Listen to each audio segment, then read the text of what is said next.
Look, if you pick any country, yes, not just Rwanda, you can pick human rights Agreed. issues. But we're talking about everywhere. Rwanda today because you're the foreign. I've interviewed foreign ministers from other countries. Sure. I'm asking about Rwanda, when human rights groups, the rankings aren't great. Reporters Without Borders ranks Rwanda 161 out of 180 countries when it comes to press freedom. It says in its most recent report that censorship is ubiquitous in Rwanda, and journalists who, quote, dare to criticize the government risk imprisonment or exile.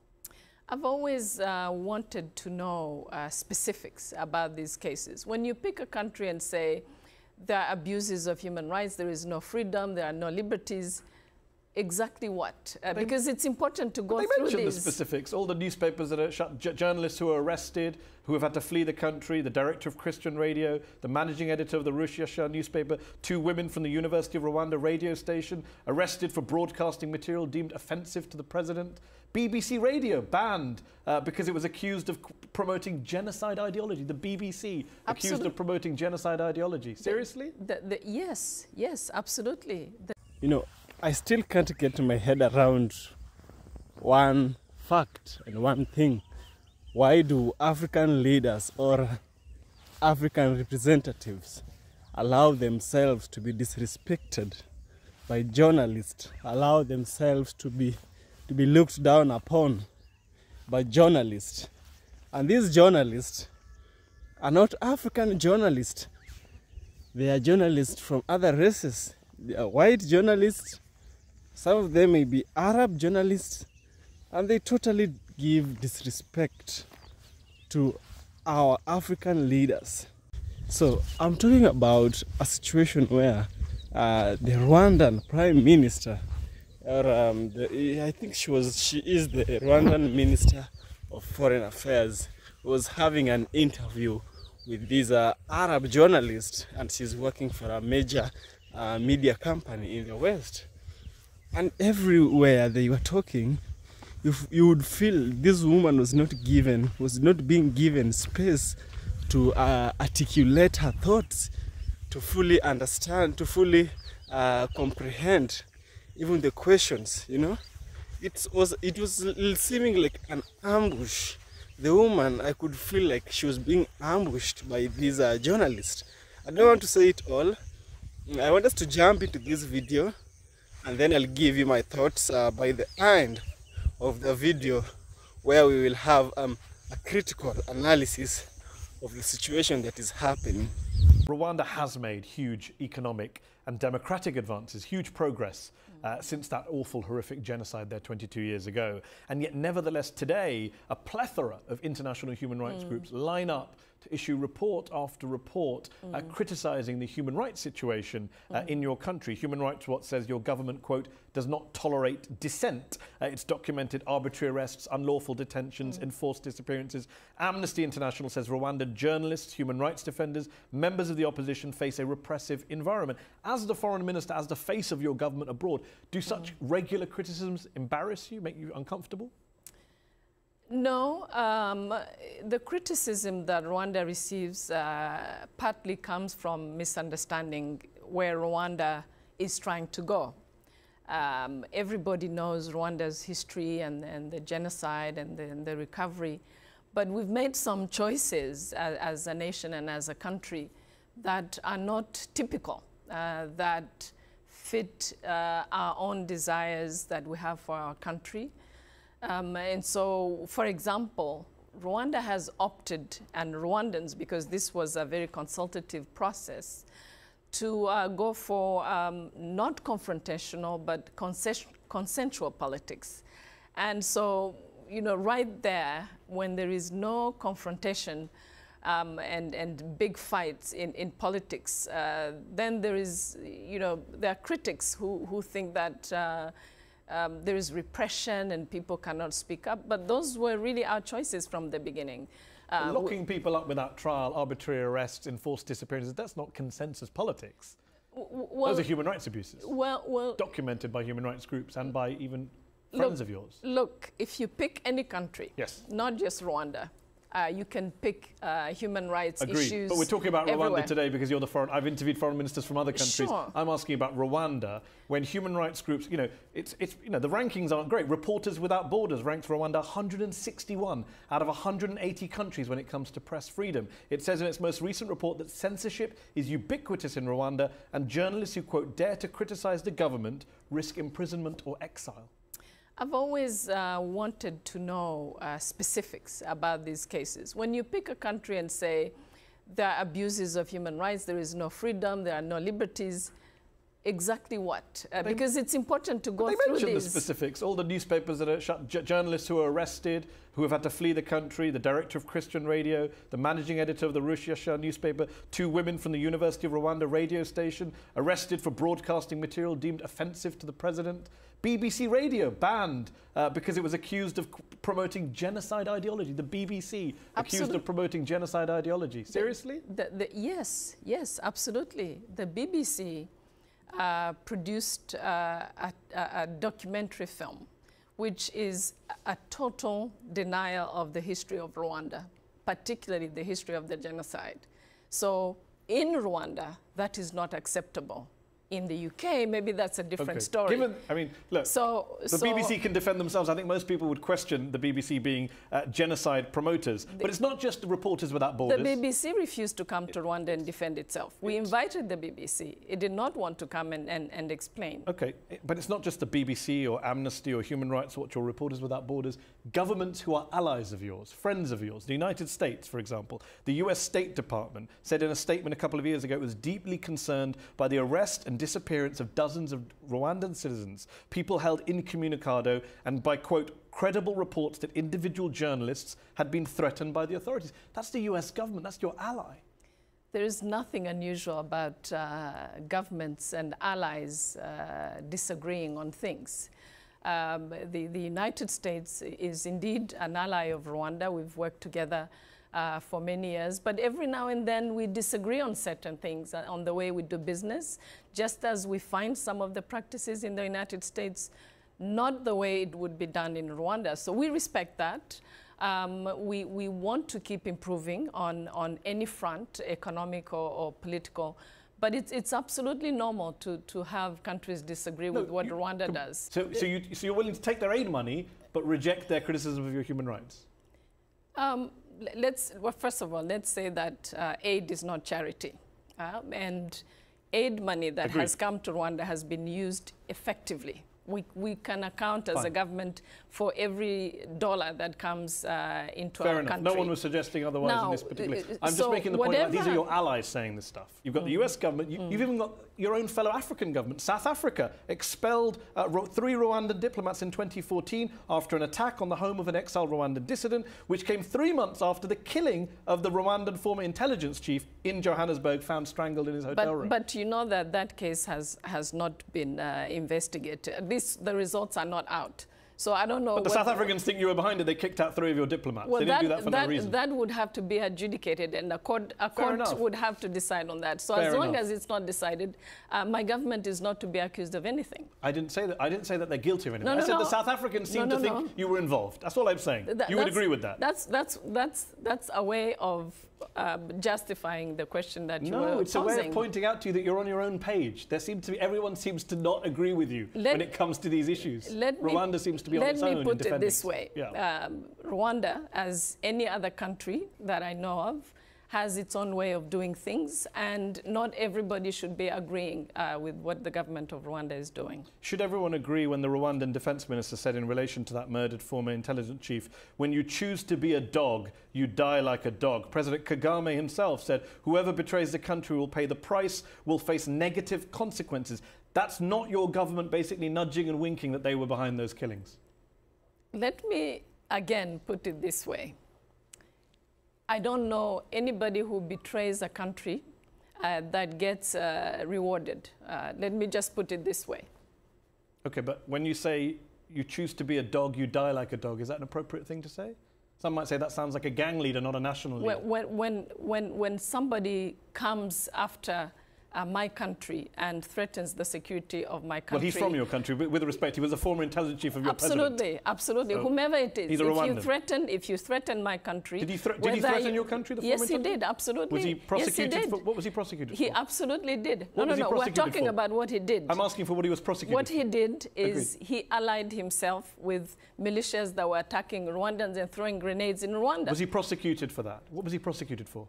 Who was supposed to prosecute Moments him? ago, you told me that Rwandan government can't be accused of anything because it's not been adjudicated in a court of law. What was this former intelligence chief found guilty of in a court of law? The government of Rwanda approached the government of South Africa to have this man extradited for trial. Agreed, but he wasn't tried. That so never according to your happened. criteria, if Rwanda's innocent of crimes because it's never been found guilty in a court of law, this man is also innocent of crimes. But it's not. I'm just using your logic, It's not Minister. the government of Rwanda that refused to extradite him for but trial. you agree he wasn't We actually... didn't. We but you agree he was convicted of no crime. We asked for him to be extradited. But you agreed he was convicted of no crime. We agree on that. He was convicted of no crime. How can he be convicted when he's not allowed to face trial, which is and yet you're what celebrating Rwanda his death. wanted? Fair enough. And yet you're celebrating the death of a man who was convicted of nothing. Why should I be unhappy about my enemies and people who threaten? Well, we don't know who's threatened because he hasn't been tried, as you pointed out. A few years ago, your boss, President Kagame, told the Financial Times in an interview that I don't think anybody out there in the media, the UN, human rights organizations, has any moral right whatsoever to level any accusations against me or against Rwanda. Many would say that those are the words not just of authoritarian, that's quite megalomaniacal. I am above criticism. No one should criticize me. What the president is saying is what he believes. President Kagame is a very accountable man, and everything he's done for Rwanda is out in the open. He's a man who's done extraordinary things for Rwanda. And he's also, if you know President Kagame, a man who doesn't hide or do things in the background. He's been totally accountable. Why has he supported a constitutional amendment that was just passed, which effectively gives former presidents of Rwanda exemption from prosecution? Given the increasing level of criticism of your government, we've talked about some of the countries and groups that have criticised President Kagame, was it wise for him to support that constitutional amendment, which also allowed him to run now for a third 7-year term? President Kagame has responded to what the people of Rwanda wanted, and there is nothing wrong with that. Why would he not? President Kagame has had time to reflect about what the people of Rwanda wanted. This is an exercise that went on for almost 2 years, eventually ended up in parliament, and came to his political party. His political party supported it. You support it? Absolutely. And yet, absolutely. And yet it allows President Kagame to potentially stay in office until 2034, which would put him in office for a total of 34 years, more than a third of a century in a country that's a young democracy, a fragile democracy. Is that healthy for someone to be in power for a third of a century? First of all, let's not anticipate what the future will be in Rwanda. Second, I don't see what's wrong with staying in office. I think what we need to be worried about is what people do while in office. You know, for me and for many Rwandans, democracy is not about coming and going. It's about exactly what you do when you're in office. And again, it's a decision of the people. If they want any leader out of the office, it's their prerogative. Before we finish, we've talked a lot about human rights criticisms of your country, but there's one area where you're heavily praised on the human rights front, and that's when it comes to women's rights and representation. The Rwandan parliament isn't just a majority female parliament, it has the highest proportion of female MPs of any legislature in the world. How did that happen? The story of Rwanda and the rights of women is a story rooted in our belief that men and women are equal. That women can do, if not as well, better than men. And I think the women in Rwanda's parliament have proven that. We are an administration and a country that feels that a big portion of our population should not be left out. So it's a deliberate policy. But I think over time, women in Rwanda have delivered. They've produced both at the level of legislature, but also in the socioeconomic transformation of the country. They've done a very good job. So that's how it happened. Results were a motivating factor for Rwandans to bring more women into both parliament but also the executive. And under Rwanda's constitution, almost 1/3 of parliamentary seats have to be occupied by female politicians. Do you think that's a model which other countries that lack Rwanda's level of female representation, for example, the United States, should copy, should emulate? Is quotas the way forward? I don't know what every country has to choose their own path. So it's not up to me to say what countries should be copying from Rwanda, but certainly there have been very good things in Rwanda that could be helpful elsewhere. African leaders, African people in general, we must demand the respect that we deserve. We must give credit where credit is due. Yes. It's so bad, it's so bad. There's no way you would respect someone else with the same position in your country, and just because they are black people, you disrespect them. These are things that have been passed down through generations, generations after generations. They are taught, it's like a tradition, where they are told, black is a bad color, black is not a color to be respected, or otherwise. Maybe the president of your country, like Paul Kagame, has been accused of a lot of things. He's been accused of people have been disappearing in Rwanda for quite some time. Opposition leader, the other day she died, and this woman passed through a lot of challenges with the government. She was being arrested. It was an arrest after an arrest until the time that she suddenly just died. You know, people don't know how she died, but she just died, which also raises a lot of questions. Journalists have been dying in Rwanda, and these are being put. It is being said that it is Paul Kagame who is causing all this. But personally, I think if other journalists are having a problem with this, let's take the anger to the right person, not just anyone that you think